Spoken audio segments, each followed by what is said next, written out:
Welcome back to Family Feud. Kamusta mga sinigang niyo dyan? Luto na ba ang karne? Malambot na ba? Malambot na ba mga gulay? Mabango na ba? Dahil sa sinigang na yan, nanalo ang Team Cutie. Kaya ito na, ang goal po nila ay makakuha ng cash prize of $200,000.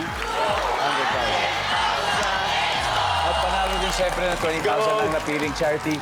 Andre, ano ba napili niyo? GMA Kapuso Foundation. Thank you very much. Now, while Migs is in the waiting area behind, let's play Fast Money. Give me 20 seconds on the clock. Okay. Madalas, may phone number sa papel na nakadikit sa mga ref natin. Kanino o anong phone number kaya ito? Ng tubig. Hindi mo gugustuhing mabali ang buto sa anong parte ng katawan mo. Legs. Pagkaing nilalagyan o hinahaluan ng mais. Nilaga. Bakit mas okay manood ng basketball game ng live sa venue? Mas masaya. Sign na ang iyong kapitbahay ay isang vampira. Sa gabi lang gumigising. Let's go! Tignan natin kung ilang points na nakuha mo.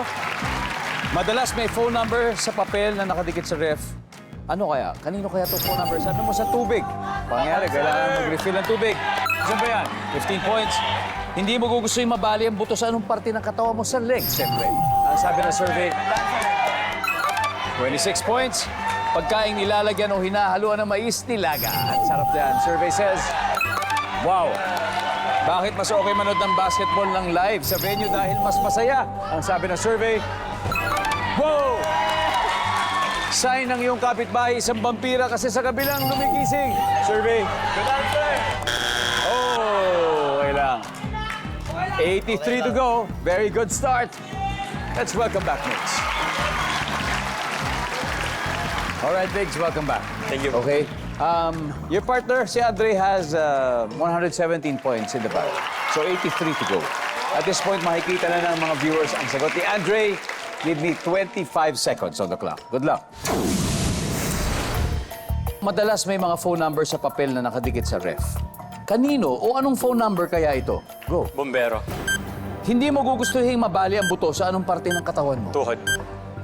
Pagkaing nilalagyan o hinahaluan ng mais. Pas. Bakit mas okay manood ng basketball game ng live sa venue? Thrill.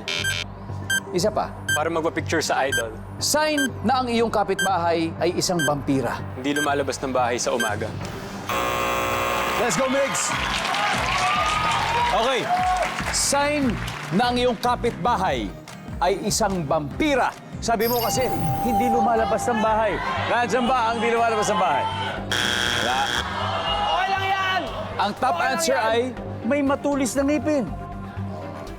Bakit mas okay manood ng basketball game ng live sa venue? Kasi para magpa-picture sa idol mo. Ang sabi ng survey, top answer! Konti pa. Pagkaing nilalagyan o hinahaluan ng mais, wala. Ang sabi ng survey, wala rin. Ang top answer ay nilaga.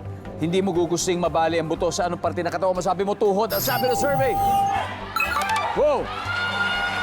Ang top answer ay legs. Nakuha ulit ni Andre. 20 to go. Madalas may phone number nakadikit sa ref. Kanino kaya phone number ito?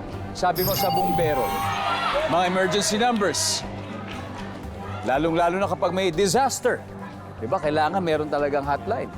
Okay. Ang sabi mo, bumbero. Ang sabi ng survey, give me 20 points. Ay!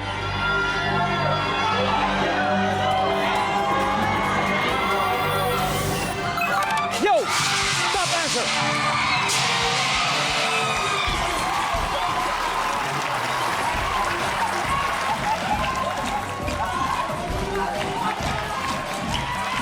Congratulations, Team Cutie! Nanalo kayo ng 200,000 pesos today!